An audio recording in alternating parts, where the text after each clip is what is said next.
High guys, welcome back to my YouTube channel. I know जळमाट लागलेत YouTube अकाउंटला कारण काहीच लॉंग व्हिडिओज अपलोड नाही होते, but trust me, I am trying. इतना जीव है यार मी. Okay, without wasting any time let's directly talk about how I barely survive Banaras. आता हे टायटल बघून प्लीज कॉमेंट्समध्ये माझ्यावर फुलं बरसवू नका. हा माझा किंवा एकंदरीत आम्ही जे 6 लोक गेलो होतो त्यांचा एक्सपिरियन्स मी सांगतेय. मी व्लॉग्स अपलोड केलेत पण सगळ्याच गोष्टी व्लॉग्समध्ये नाही सांगता येत, अशी पद्धतशीर बैठक घ्यावी लागते. सो येस, आता आमचा हट्ट होता की देव दिवाळीला तिथे फायरवर्क्स बघायचे आणि जर आम्ही 1 ते 2 वीक्स आधी जर फ्लाईट बुक केली असती तर आमच्या बँक अकाउंटला फारच दुःख झालं असतं. म्हणून आम्ही ऑलमोस्ट 1 मंथ आधी फ्लाईट्स बुक केले आणि आम्हाला बोथ वेजचं मिळून पर पर्सन 12.5K वगैरे आले. कारण तिथे तो पीक सीझन आहे. तुम्ही जर ट्रेन पकडलो असाल तर तुम्ही ट्रेननी जाऊ शकता. तुमची शारीरिक मानसिक तयारी जर असेल की 24 ते 30 तास त्या ट्रेनमध्ये बसून प्रवास करण्याची, तर यू गुड टू गो. आमची नव्हती त्यामुळे आम्ही फ्लाईट्स केले. आता आमचा स्टे पण आम्ही एअरबीएनबी कडून बुक केला होता ऑलमोस्ट 3 to 4 वीक्स आधी. It was a 3 BHK Airbnb आणि त्याचं आम्हाला इन टोटल 26.5K पडलं होतं. सो डिवाइड बाय 6, आम्ही 6 लोक होतो.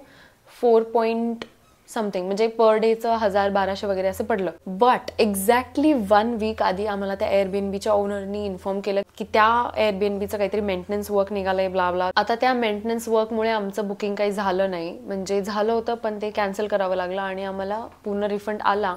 पण आम्हाला 3-4 दिवसाआधी अगदीच निघण्याच्या आम्हाला दुसरं एअरबीएनबी बघावं लागलं, जे 2 to 3 किलोमीटर्स काशी विश्वनाथ मंदिर किंवा बाकी जे मेन प्लेसेस आहेत त्यापासून असेल. तुम्ही पण हेच लक्षात ठेवा की बुक करण्याआधी मेन जे तुमचं सिटी सेंटर किंवा हे मंदिरं आहेत ती थोडी जवळजवळ आहेत, मग त्याच्यापासून मॅक्स 3 किलोमीटर वगैरेवर बुक करा. कारण दिवसभर फिरून रात्री परत येताना खूप त्रास होतो. जर लांब असेल परतीचा प्रवास लिटरली खडतर होतो. त्यामुळे जवळच शोधा. आम्ही पण तेच केलं. लकीली आम्हाला एक स्टे मिळाला. It was not as good as the earlier one, but ठीक होतं. 3 बाथरूम्स त्यांनी लिहून पण 3 नव्हते, त्यांच्याकडे 2च होते. But ya, it was okay, mid, like 3.5 out of 5.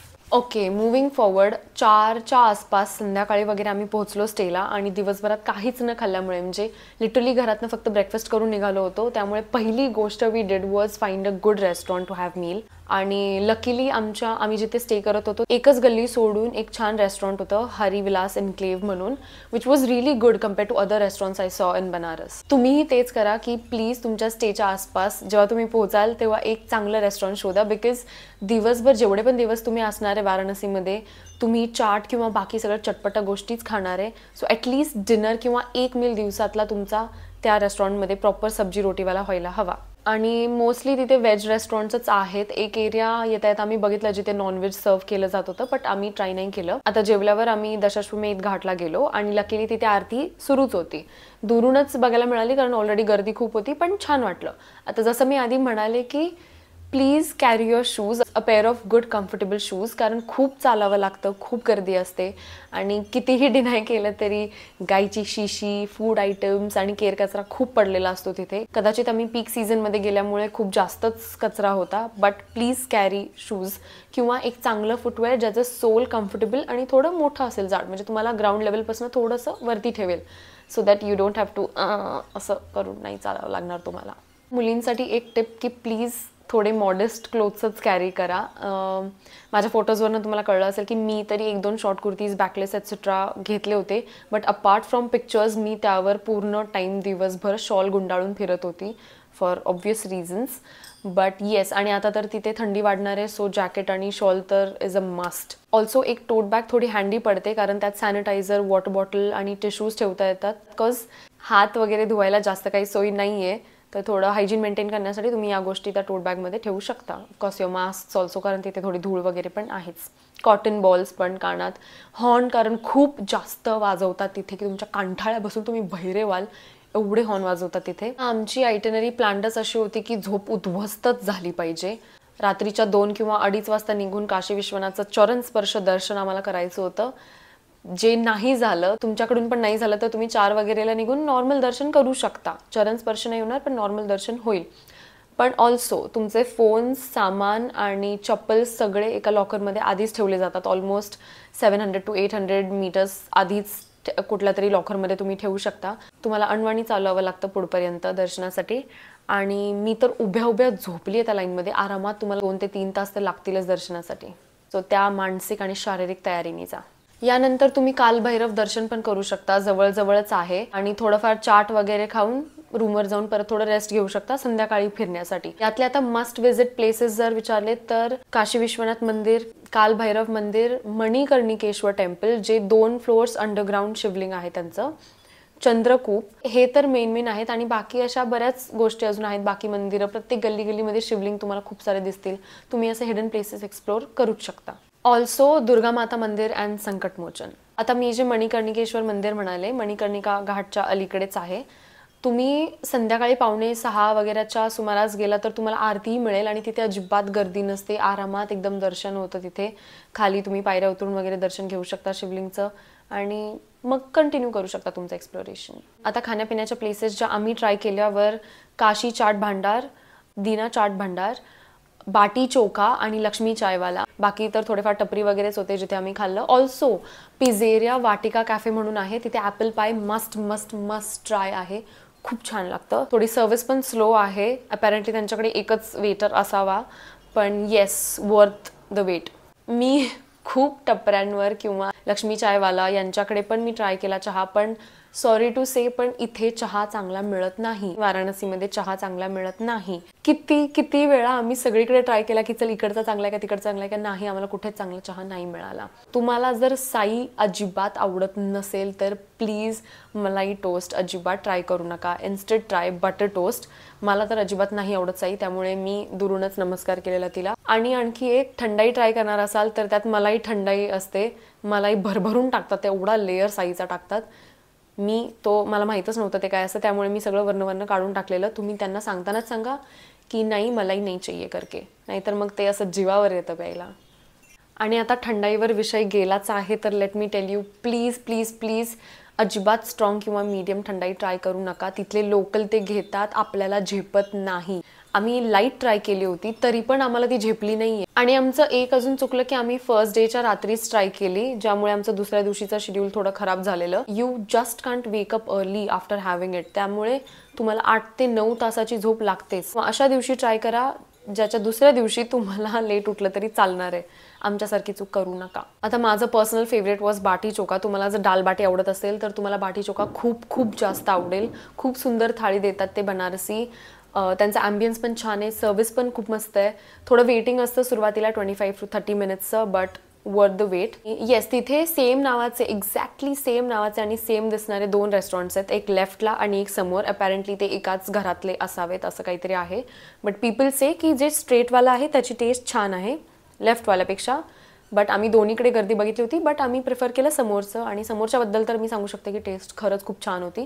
मला अजून एक गोष्ट त्यांच्याबद्दल खूप आवडली की त्यांनी 3 प्रकारचे स्वीट्स ठेवले होते. म्हणजे युजली दालबाटी खाल्ली असेल तर त्यात फक्त चूरमा मिळतो, इथे त्यांनी मूंग दाल का हलवा, चूरमा आणि खीर पण ठेवली होती. So it's a must try. डिनरसाठी जा, गर्दी भेटेल पण खूप छान. आता फर्स्ट टाइमच असं झालं की मी ऑलमोस्ट काहीच शॉपिंग नाही केली, कारण तिथे ऑप्शन्स नाहीच आहे तेवढे. म्हणजे मी फक्त तिथे फर्स्ट डेला फक्त बांगड्या घेतल्या असतील एका आउटफिटवर आणि जस्ट दीज पोटलीज जे आत्ता खाली आहे त्यामुळे असं दिसतंय, बट ते छान दिसतं. आणि हे मला फक्त 70 रुपीज पर पीसला मिळालं आहे. हे काय ओरिजिनल बनारसी सिल्क नाही आहे. तुम्हाला जर ओरिजिनल हवं असेल तर नॉर्मल शॉप्सपेक्षा फॅक्टरीमध्ये जाऊन घ्या. हे आम्हाला आमच्या तिथल्या कॅब ड्रायव्हर्सनी सांगितलं आहे, जे आम्हाला एअरपोर्टवरनं आमच्या स्टेपर्यंत ड्रॉप करत होते. आणि आणखीच टेस्ट करायची असेल तर असं म्हणतात की बनारसी सिल्क जे असतं ते बर्न केल्यावर लगेच ॲश किंवा राखमध्ये कन्वर्ट होतं. जर नॉर्मल असेल तर ते आपला केस बर्न झाल्यावर कसा कर्ल होतो तसं ते सिल्क कर्ल होतं. तर if you really want get original Banarasi silk then keep these things in mind. आणखी काय राहिलं, हां, आम्ही कॅश काढली होती ऑलमोस्ट 5 to 5.5K आणि ती सगळी पर पर्सन यूज झाली आहे. कारण तिथे बऱ्याच जागी असं होतं की ठेला वगैरे किंवा घाटावर वगैरे तुम्ही जाता आणि तिथे UPI किंवा कार्ड्स नाही चालत, त्यामुळे कॅश खूप हँडी आणि खूप युजफुल येते. आम्ही काय केलं होतं की आमची प्रत्येकाची कॉन्ट्री एक 3000 वगैरे सुरुवातीला काढून एका पर्सनकडे आमच्या दिली होती, एका मेंबरकडे, ग्रुप मेंबरकडे. तोच सगळीकडे एक्सपेन्स करायचा आणि ते संपले की आम्ही परत कॉन्ट्री काढायचो. असं खूप इझी पडतं कॅल्क्युलेशनसाठी. सो तुम्ही 5K वगैरे कॅश काढून जाऊ शकता. आणि याच 5K मध्ये आमची बोट राईड पण आली आहे.